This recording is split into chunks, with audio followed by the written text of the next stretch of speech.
एक बार फिर आप सबका स्वागत कहानी कुर्सी की में। और आप मेरे साथ स्टूडियो में इस वक्त हर्षवर्धन त्रिपाठी जी, विजय त्रिवेदी जी, सज्जन कुमार जी और समीर चौगांवकर जी हैं। पोलिंग जबरदस्त चल रही है दूसरे फेज की 142 सीटों के लिए पश्चिम बंगाल में। और आज इसके साथ पश्चिम बंगाल का इलेक्शन पूरा हो जाएगा, फिर 4 मई को गिनती होगी। और अभी तक का जो वोटिंग का रुझान दिख रहा है वो 90% के पार जाने वाला ही वैसी ही रफ्तार दिखाई दे रही है। कई जगहों पर 60% से भी ऊपर पोलिंग हो चुकी है दोपहर 1 बजे तक। तो 5 घंटे तो अभी मतलब तब से 1 बजे से लेकर 6 बजे तक तो बाकी हैं। लेकिन ये लड़ाई सीधी सीधी ममता बनर्जी के पॉलिटिकल अस्तित्व की लड़ाई है। ये इलेक्शन अगर ममता बनर्जी हार जाती हैं तो आप सोचिए इसके बाद क्या होगा। इसके बाद उनकी अपनी पार्टी के अंदर ही एक तो नई लीडरशिप ऑलरेडी उभर चुकी है, फिर वो पूरी तरीके से कमान में आने की पोजीशन में होगी। अभिषेक बनर्जी चार्ज ले सकते हैं, तो फिर तृणमूल कांग्रेस का भविष्य और संकट में पड़ सकता है। क्योंकि आज भी एंटी इनकम्बेंसी के बावजूद सब सज्जन जैसे जितने और वहां पर विश्लेषक जो हैं खुद ग्राउंड पर जाकर के आते हैं वो यही बताते हैं, पर्सनली ममता बनर्जी के लिए कोई ऐसी नाराजगी हो या बहुत ज्यादा नेगेटिव सेंटिमेंट हो वो नहीं है। ठीक है, 15 साल की वो चीफ मिनिस्टर है, कई लोग परिवर्तन चाहते हैं, कुछ की ग्रीवियांस भी होंगे। लेकिन ममता बनर्जी से ज्यादा ममता बनर्जी की पार्टी से जुड़े हुए लोग, उनसे नाराजगी लोग व्यक्त करते हैं। लेकिन इस चुनाव में ममता बनर्जी के पॉलिटिकली ढह जाने का मतलब क्या होगा, इसकी आगे हम लोग बात करेंगे। वो बीजेपी से और चुनाव आयोग दोनों को एक ही मानती हैं, वो उन पर खफा हैं बहुत ज्यादा। और उन्होंने कहा कि भारतीय जनता पार्टी जबरदस्ती फोर्सफुली इस इलेक्शन को कैप्चर करना चाहती है। वो कह रहे हैं मेरे वर्कर्स को मारा पीटा जा रहा है, पूरा पुलिस तंत्र कैप्चर कर लिया है, कब्जा कर लिया है। इलेक्शन कमीशन यूं तो हर इलेक्शन कराता है और एडमिनिस्ट्रेशन उसके अंडर चला जाता है, लेकिन जिस तरीके से सेंट्रल फोर्सेस की तैनाती की गई है और जितने पैमाने पर ट्रांसफर हुए हैं पश्चिम बंगाल के अंदर, ये भी अभूतपूर्व है, इससे पहले कभी नहीं हुआ। उनकी तो ये भी शिकायत थी कि मेरी पुलिस मेरी ही नहीं सुन रही है। वैसे तो इलेक्शन में सुननी भी नहीं चाहिए, लेकिन उनको ये बात कहनी पड़ी तो उनको इस बात का दर्द था। तो सुनते हैं ममता बनर्जी के कुछ और इल्जाम। देखिए कैसे हमारा वर्कर को पिटा है रात में।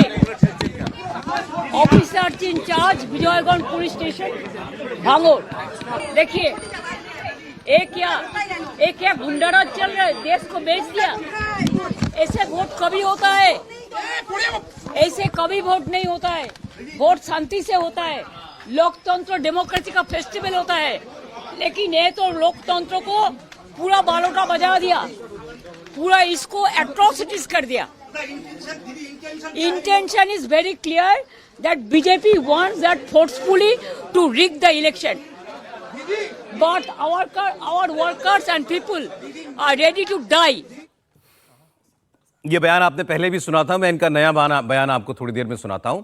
अब क्योंकि कलकत्ता की लड़ाई है इस बार और ये सारी सीटों पर ममता बनर्जी की पार्टी का स्वीप था पिछली बार, तो साउथ कोलकाता की सीट का एक नज़ारा देखिए आप। यहां कस्बा सीट है, पूरी तरीके से अर्बन सीट, शहरी सीट है।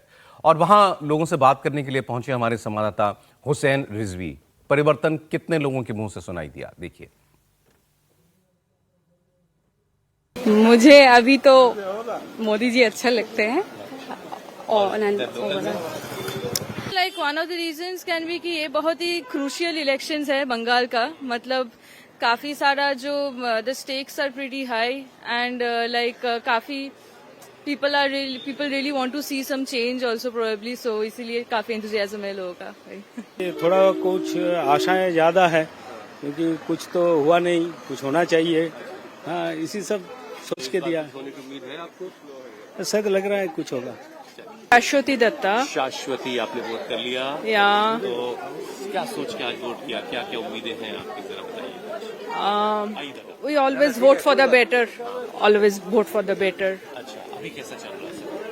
अभी चल तो रहा है लेकिन ठीक नहीं चल रहा है, ये तो सभी जानते हैं। मोर बेटर नहीं, अभी ठीक नहीं चल रहा है। ठीक नहीं चल रहा है। सब ठीक चलेगा, इसी उम्मीद से वोट करने आई थी। ठीक नहीं चल रहा है को कैसे पढ़ा जाएगा त्रिपाठी जी? नहीं, देखिए अब तो कुल मिला के ये है कि ममता बनर्जी से लेकर और जो सामान्य लोग जो कर रहे हैं, तो उन दोनों को मिला के अगर देखें तो वैसे तो आज मतदान का दिन है और जनता जो तय करेगी वो हम लोगों के कहने से कुछ पलटता नहीं, कुछ होगा नहीं। लेकिन लग रहा है कि परिवर्तन हो रहा है और लोगों को, जिसको कहते हैं ना, वो निराश हुए हैं 15 वर्षों में। ये जो वहाँ के लोगों की मनस्थिति है, और हम लोग भी चर्चा कर रहे थे तो जो ममता जी का भी बयान आपने दिखाया उसमें भी देखिए उनके बोलने का तरीका जरा देखिए। ये ममता जी वो वाली तो गायब हो गई हैं। जो ममता बनर्जी जानी जाती थी वो ममता बनर्जी तो है नहीं। और लोग जो वहां मिल रहे हैं कतार में, चाहे आप सुबह से जो मतदाता हो या जो अभी आप लगातार देख रहे हैं, उनके बोलने का जो अंदाज है वो बता रहा है कि उन सबको अब ये वाला कलकत्ता, ये वाला बंगाल नहीं चाहिए। एक लाइन की बात है, उन्नयन नहीं चाहिए। उन्नयन शब्द बोला कई लोगों ने, सरकार भी नहीं चाहिए, डेवलपमेंट, विकास। तो वो क्या करें अब भाई? उन्नयन तो एक ऐसी चीज है ना, मतलब मैं उसका जिक्र अक्सर करता हूं कि एक बड़े कारोबारी हैं, उनके पुत्र के साथ मैं एयरपोर्ट से जा रहा था उनके घर, और मैंने कहा देखिए ये कैसा कलकत्ता है, इतने बड़े बड़े सब इमारतें, इतना सब कुछ।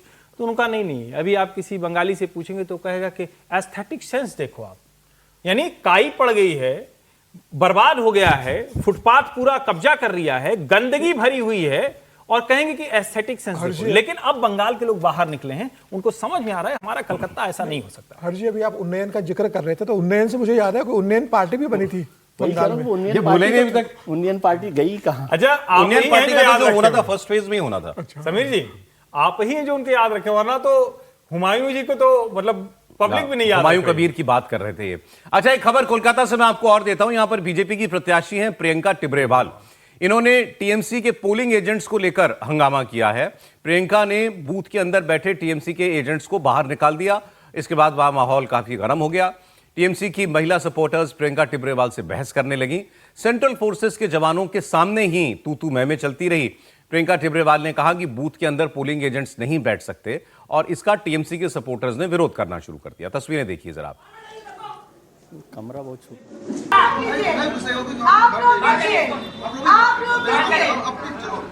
चलिए एजेंट देखिए, निकल दीजिए, सर्कुलर देखिए, निकल दीजिए। जहाँ क्लास में वहाँ नहीं बैठेगा, निकल सकते। सीआरपीएफ को अथॉरिटी है, निकल दो। और धक्का मारेगी, सिक्योरिटी को अथॉरिटी है, निकल लो। बिना सर्कुलर हम लोग कोई किसी का दिल्ली में बात नहीं सुनेगा। हमारा जो काम है हमारा काम करेगा। सर्कुलर যদি থাকে एजेंट বসতে পারবে না।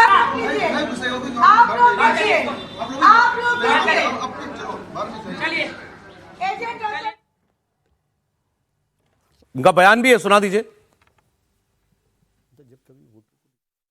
देखिए ना कैसा मिर्ची लग रहा है।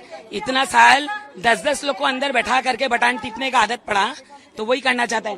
सुनिए सर, सब वोटर खड़ा हुआ है, टाइम वेस्ट हो रहा है।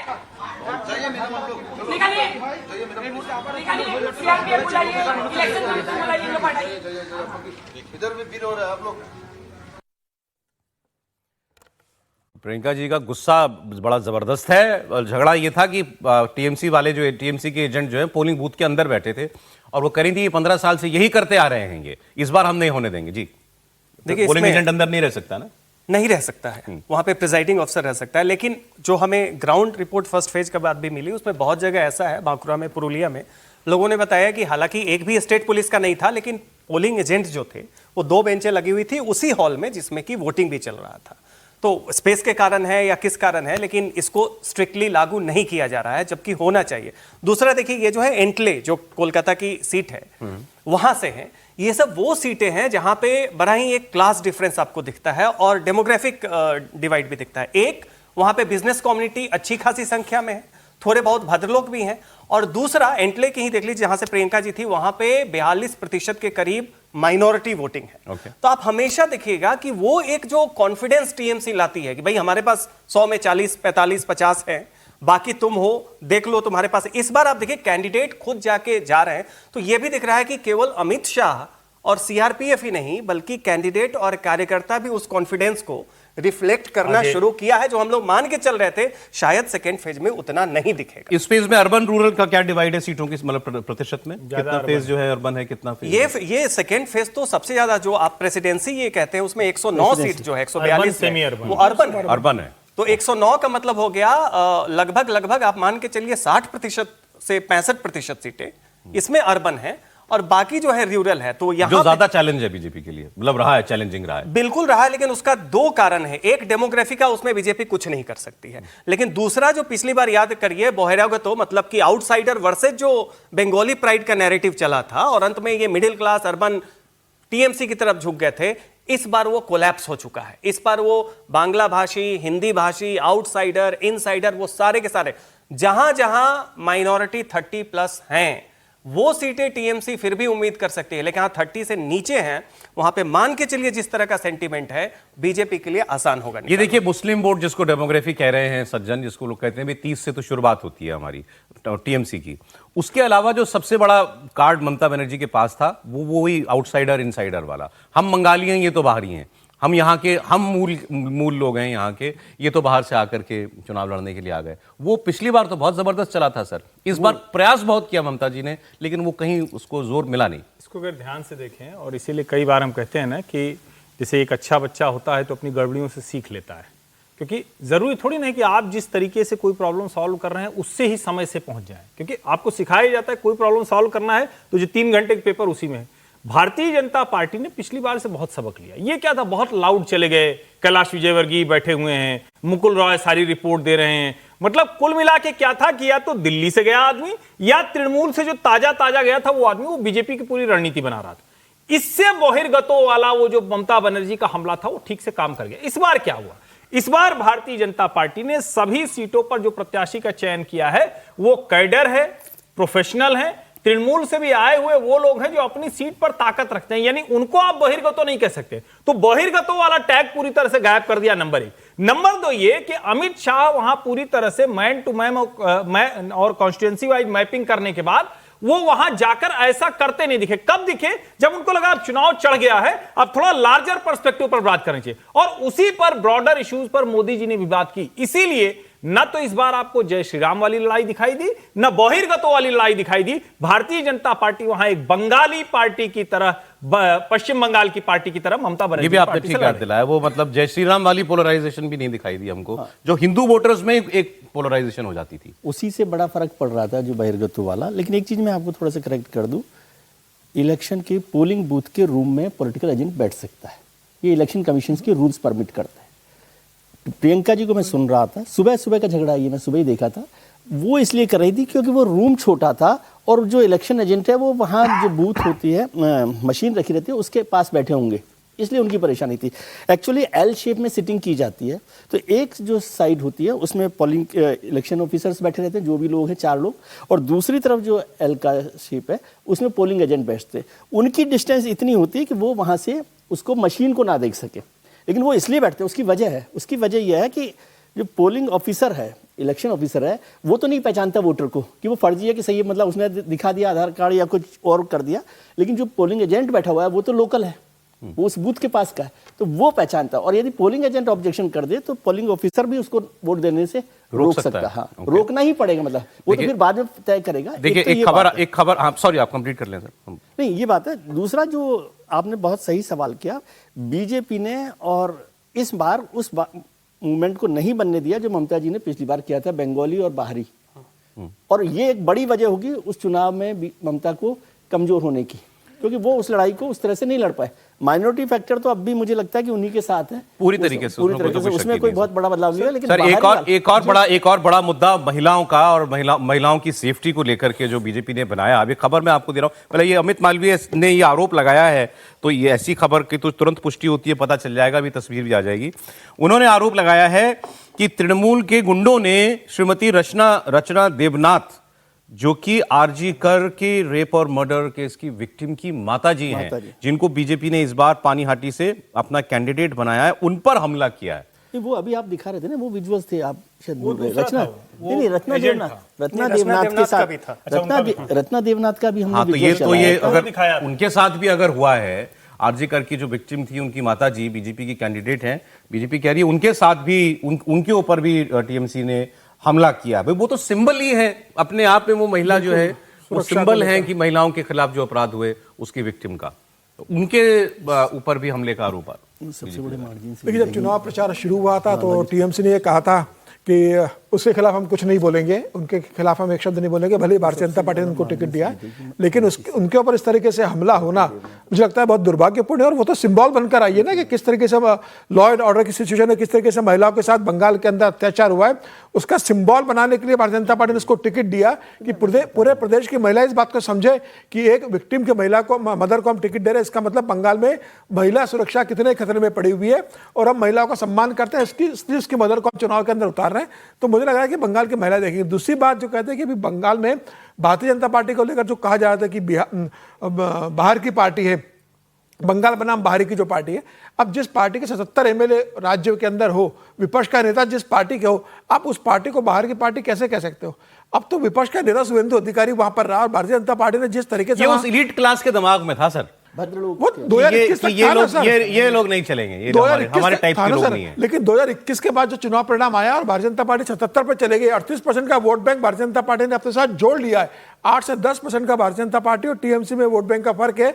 उसके बाद आप ये कैसे कह सकते हो कि भाई भारतीय जनता पार्टी बाहर की पार्टी है? चाहे लोकसभा का परिणाम हो, चाहे विधानसभा में भारतीय जनता पार्टी का प्रदर्शन हो, अमित शाह और मोदी जी ने भी जिस तरीके से इस बार चुनाव में लीड लेकर चुनाव प्रचार किया, भारतीय जनता पार्टी का संगठन देखा है, उस संगठन ने जिस तरीके से जमीनी स्तर पर काम किया, मुझे लग रहा है कि जनता भले ही कितना भी बोले कि बाहरी और बंगाली की बात करे, जनता ने तय कर लिया कि भाई अगर बंगाली आदमी हमारे लिए इतने अत्याचार कर सकता है तो इससे बेहतर है कि वो नैरेटिव तो ध्वस्त हो गया, नहीं चला। ये जो रत्ना देवनाथ जी हैं, इनका बयान भी आ गया है। इन्होंने कहा कि मेरे ऊपर हमला हुआ, मुझे गो बैक के नारे लगाए गए और पुलिस ने सहयोग करने से इनकार कर दिया।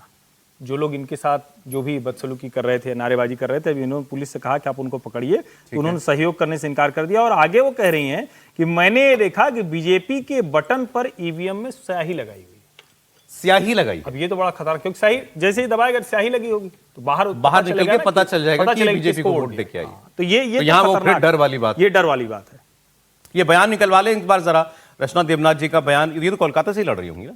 नहीं, कोलकाता नॉर्थ 24 परगना से है, पानीहाटी। और वहां पे हालांकि इन पे पहले भी इनकी हूटिंग हुई है, ये पहली बार नहीं हो रहा है। जब इन्हें टिकट मिली, ये प्रचार पे गई, तो वहां पे टीएमसी की बहुत सारी महिलाओं ने, वर्कर्स ने इनकी हूटिंग की।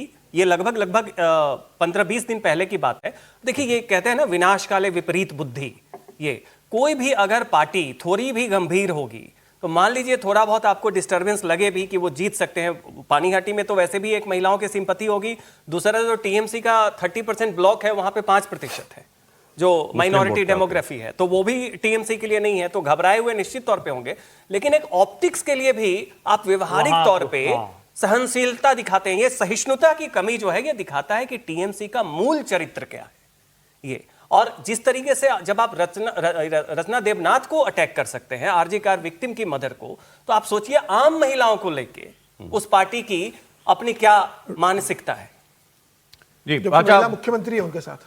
वोटिंग के बीच अभिषेक बनर्जी का एक स्टेटमेंट है, वो मैं आपको दिखा दूं। अभिषेक बनर्जी का कहना है कि बीजेपी आउटसाइडर्स यानी यूपी बिहार से लोगों को लाकर यहां बंगाल को हड़पने की कोशिश कर रही है, लेकिन वो अपने मंसूबों में कामयाब नहीं होगी। टीएमसी की बम्पर जीत होगी। तो बहुत लेट होगा। जितना यूपी को, बिहार के लोगों को यहाँ पे ले आके आउटसाइडर्स से बंगाल हड़पने का कोशिश करोगे, आप उतना ही बैकफुट में जाओगे, चाहे आप कितना एड़ी चोटी का जोर लगा लो। ये मेरा चैलेंज है बीजेपी से। 4 तारीख को जब मतदान के नतीजे आएंगे तब आप देख लेना। अब ये यूपी बिहार की कहानी सबने कहा थोड़ा लेट हो गई, ये कहानी मतलब ये तो नहीं, बहुत लेट हो गई। खैर, इसका कोई सेंस नहीं। और देखिए, ये अगर हम इसको उस तरह से देखें तो एक और ये डर दिखाता है ना कि बार बार जब हम लोग कहते थे कि हिंदू बंगाली और जो गैर बंगाली हिंदू है, इनके बीच में जो डिफरेंस था, जिसको लेकर जैसे हम कहते हैं ना कि मुस्लिम वोट इतना पक्का है, तो जो बंगाली हिंदू है उसको एक तरह से टैप किया हुआ था कि वो दूसरी तरफ नहीं जा रहा था। तो वो भी अब दिख रहा है कि अब इनको लग रहा है कि अरे ये तो बंगाली हो या गैर बंगाली हो, हिंदू की आइडेंटिटी पर वोट कर रहा है, इसीलिए वो यूपी बिहार वाली आइडेंटिटी अलग से करने। लेकिन यूपी बिहार के भी तो बहुत लोग हैं, कम से कम कोलकाता शहर में तो 34-35% है, उनको भी तो एलिनेट कर रहे हो आप बार बार ये बात कह के। बिल्कुल भाई, तुम मतलब यूपी बिहार वाले बाहर से आ रहे हैं। नहीं, एलिनेट क्या कर, उनको डर लग रहा है कि उनके साथ न जुड़िए। आप इसको गलत दूसरे तरीके से देखिए, वो एलिनेट नहीं कर रहे, वो अपना जो वोटर है जिसे हिंदू बंगाली उसको चाह रहे, कट जाए। अर्जी सही करेगा, उसको वो समझते हैं कि आप इनसे दूर रहिए, हिंदू मत समझिए, आप हिंदू बंगाली हैं, वो उसको कंसोलिडेट कर रहे हैं, एलिनेट नहीं कर रहे, क्योंकि उनको पता है वो वोट दे ही नहीं रहे उनको। वो हिंदू यूपी बिहार के जो लोग बसे हुए हैं, मारवाड़ी जो बसे हुए हैं, वो इसलिए जो हिंदू बंगाली है उसको कह रहे हैं इनके चक्कर में मत पड़ना, आप अलग हो। ये मतलब सीरियस नोट पे संगत ठीक रखो, कंसोलिडेट करने की बात है। मतलब मैं उस तरह से नहीं, उनका मतलब है कि हिंदू बंगाली कंसोलिडेट रहे और वो तृणमूल के साथ रहे। ठीक है, बंगाली अस्मिता की जो बात हम लोग चर्चा कर रहे हैं, नॉन बंगाली हिंदू जो है, खास तौर पर कोलकाता से सौरभ जी लेना देना नहीं है, लेकिन बंगाली समाज पश्चिम बंगाल से बाहर जहां है ना, वो सबसे मजबूती से भाजपा को वोट करता है। अच्छा, जहां भी है, उत्तर प्रदेश में है, बिहार, मतलब जहां भी है, वो जिस जगह है, जो बंगाली समाज है वो सबसे मजबूती से बीजेपी का वोटर। नॉन बंगाली जो वहां रहते हैं ज्यादातर कोलकाता और आसपास के जिलों में, उनका क्या रुझान है? 30-35% नहीं, जितनी आप भी है देख वो। लीजिए, आसनसोल है, दुर्गापुर है, ये सब जो पश्चिमी वर्धमान में आता है। उसी तरीके से हावड़ा को आप देख लीजिए, कोलकाता की बहुत सारी सीटों को देख लीजिए, जबरदस्त इनका बीजेपी की तरफ रुझान। इनफैक्ट 2016 में जो 3 सीटें आई, उस समय 10% के आसपास जो वोट था, उसमें ज्यादातर आपके जो हिंदी भाषी, मारवाड़ी बिजनेसमैन, जो गैर बंगाली हिंदू हैं, और गैर बंगाली हिंदू का मतलब ये नहीं कि 10 साल पहले वहां है, वो 2-3 पीढ़ी से वहां पे, 2-3 पीढ़ी से, लेकिन चूंकि भाषा एक वहां पे बहुत ही, वही लोग हैं, कोई अभी थोड़ी आए हैं सारे लोग पुराने, निश्चित तौर पे तो वो उनका रहा ही रहा है। और वैसी स्थिति में क्या थी कि टीएमसी की स्ट्रेटजी, सीपीएम के समय में तो चूंकि इतनी हेजेमोनिक पार्टी थी कि सब सीपीएम के थे, लेकिन टीएमसी के आने के बाद जब आइडेंटिटी पॉलिटिक्स उभरनी शुरू हुई, उस समय इन्हें रोकने के लिए टीएमसी बड़े अच्छे से उनके मोहल्लों के आगे बाइक रैली करवाना, ये करवाना सब होता था। इस बार ये है और खुल के वोट भी कर रहे हैं। अब शिवपुरी सीट कहां है बता देंगे सज्जन आपको। शिवपुरी सीट पर पहुंचे पवन नारा, एक बार फिर उनकी रिपोर्ट देख लेते हैं, वहां के वोटर क्या कह रहे थे। किस बात पे आपको लग रहा है कि ये लंबी कतारें हैं? लाइन तो देखिए, अब लोग चाहते हैं अपना वोट देना जरूरी है। हाँ। जो बदलाव या फिर किसी और चीज पे, ठीक है, वोट देना जरूरी है, जरूरी है। एक कतार देखिए जरा, कैमरा भीग रहा है, कैमरामैन भीग रहा है, लेकिन वोटर यहाँ लगातार लंबी कतार में, जहां तक आपकी नजर जाएगी। आप क्या करती हैं? मैं अभी पढ़ाई कर रही हूँ। पढ़ाई कर रही हूँ, पहली बार वोट डालने आई है? नहीं, ये सेकंड टाइम है। एक फीमेल जो पढ़ाई कर रही है, दूसरी बार वोट डालने आई, क्या सोच के वोट कर रही है? एक युवा के मन में क्या है? कुछ तो बदलेगा, जॉब अगर मिलेगा तो बहुत अच्छा होगा मेरे लिए, चेंज होना चाहिए। अच्छा, इसीलिए। मैम आप क्या करते हैं?